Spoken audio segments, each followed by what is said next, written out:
Bonsoir à tous, c'est un plaisir de vous retrouver dans cette édition française. La vétusté des infrastructures est un des obstacles à la gestion du port de Touamassem. Le directeur général du port autonome de Touamassem a déclaré que pour améliorer la sécurisation du complexe du port, de nouvelles infrastructures seront construites. Irène Ravou-Armang et Lucien Djiantou étaient sur place. Bien que la crise politique s'évite à Madagascar, les activités du port de Touamassem suivent leur cours selon les déclarations de son directeur général. Ainsi, des travaux d'infrastructure commenceront bientôt pour améliorer le secteur, entre autres la construction de routes et la réhabilitation du bâtiment de la douane. La protection des marchandises arrivant et partant du port est aussi primordiale, a souligné Christian Avelin, directeur général de la Société du port à gestion autonome de Touamassem. Pour pouvoir sécuriser les marchandises, la construction de grosses infrastructures commencera au mois d'avril. Les responsables du port, de la douane, du TCL et de la Chambre de commerce essaient de trouver des solutions aux nombreuses marchandises non récupérées par leurs propriétaires stockées dans le port. Il a par ailleurs ajouté que la hausse des tarifs douaniers s'explique par l'utilisation du scanner en 2005. Le nouveau président de la délégation spéciale de Touamassem, Toual Nazaf Jabar, a pris ses fonctions. Parmi ses priorités figure l'assainissement de la ville, tristement célèbre par ses amas d'ordures.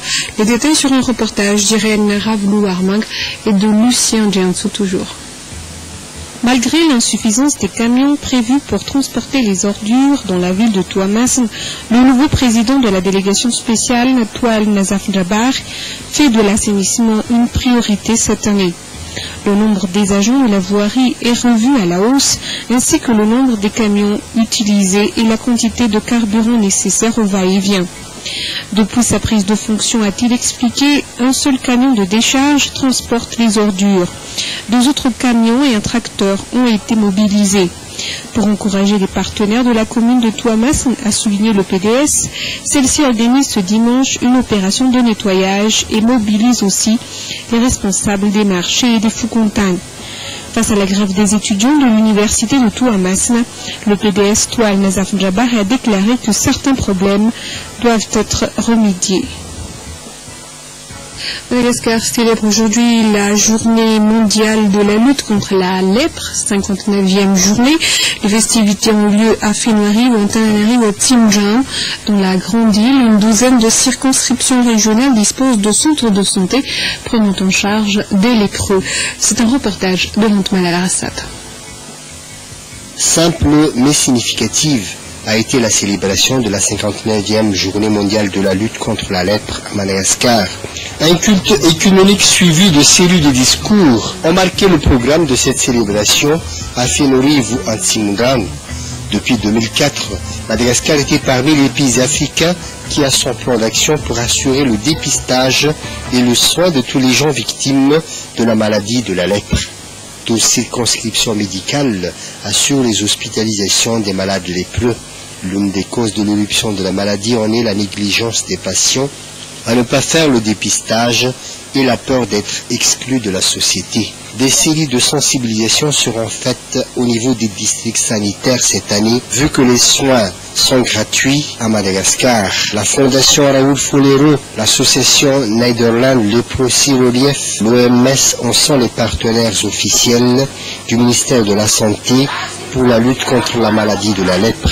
Les prix du meilleur concours sur la lèpre organisé dans la commune de Fenouari-Vu ont été distribués ce jour pour les élèves méritants.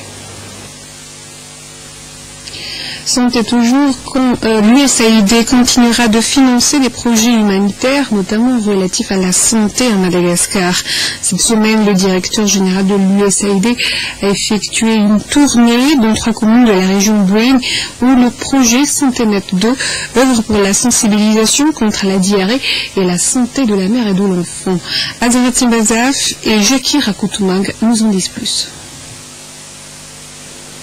Cette jeune fille habitant près de Bonamar, dans la région du Bouin, s'appelle Marie-Ange. Et Bertrand, son enfant de 11 mois, pèse déjà plus de 10 kilos.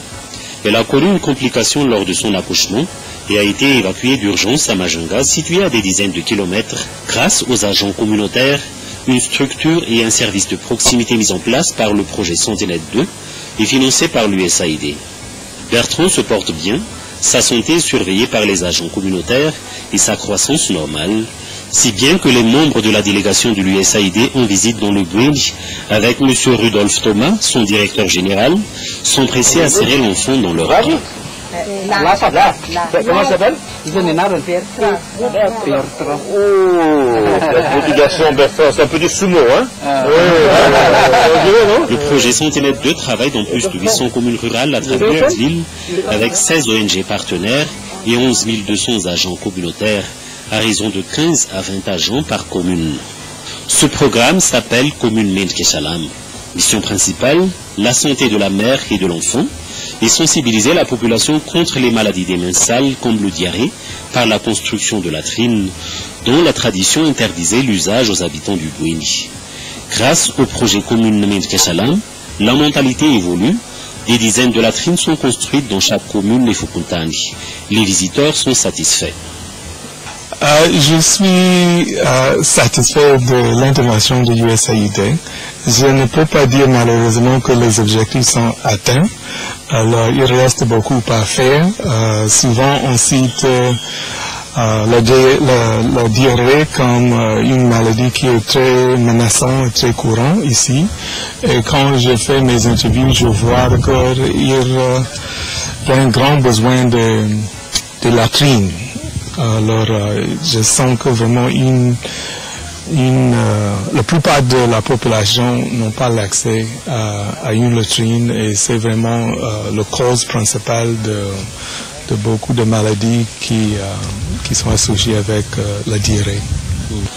En 2011, l'USAID a octroyé plus de 80 millions de dollars pour financer les projets humanitaires à Madagascar. 71 millions de dollars pour cette année 2012. L'USAID n'a pas l'intention d'abandonner, n'est-ce pas, Madagascar, d'abandonner la population. Le projet, cette année, nous allons commencer à faire un projet pour suivre le projet de Sentinelle. Pour prévoir encore 5 ans d'ici, on va continuer à faire notre bon travail. Nous sommes satisfaits, alors il n'y a pas de raison d'abandonner. Rudolf Thomas, directeur de l'USAID et originaire de l'État de Virginie, connaît très bien le continent africain pour y avoir travaillé pendant 40 ans. Un Américain est devenu un vrai citoyen de l'Afrique. Il a commencé par l'Ouganda et Madagascar est son 8e pays et 3e pays en tant que directeur de l'USAID. L'association Minervois sans frontières France-Madagascar a apporté 31 cartons de matériel chirurgicaux et autres consommables médicaux à l'hôpital Joseph Ravon Naval.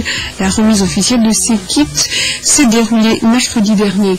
C'est un reportage de Alfred Rangenin de la TV Mitasi. Une bonne nouvelle pour les patients et les médecins de l'hôpital Joseph Ravon Naval d'Ampiflo. L'association Minervois sans frontières France-Madagascar de René Bigot a doté des kits médicaux composés de matériel chirurgicaux et matériel consommable pour l'établissement hospitalier le mercredi 25 janvier dernier. Tout ça, ça fait partie de notre profession de foi et nous voulons l'assumer pleinement. Un peu de générosité, mais c'est pas grand-chose. Mais la foi d'être un humaniste. Voilà. Je crois que c'est à peu près tout ce que j'avais à dire. C'était déjà pas mal. Nous donnons régulièrement donc des donations pour le service et pour l'hôpital Ravon Naval. Sur les 2 dernières années, nous avons bénéficié de dons qui concernaient la spécialité du service, c'est-à-dire la néphrologie. Mais cette année, les dons que nous avons reçus concernent plus de disciplines car il y a beaucoup de matériels chirurgicaux et qui sont des dons très utiles pour l'hôpital et pour les patients malgaches. L'ensemble des dotations fait partie de la facilitation des soins et l'intervention chirurgicale. Lilian Rassoulou-Fosso, président de l'association Minervois sans frontières à Madagascar, a précisé lors de la remise officielle de ces kits médicaux. Voilà, ce journal est terminé. Merci de l'avoir suivi jusqu'au bout. Bonne suite de programme sur nos antennes. Au revoir.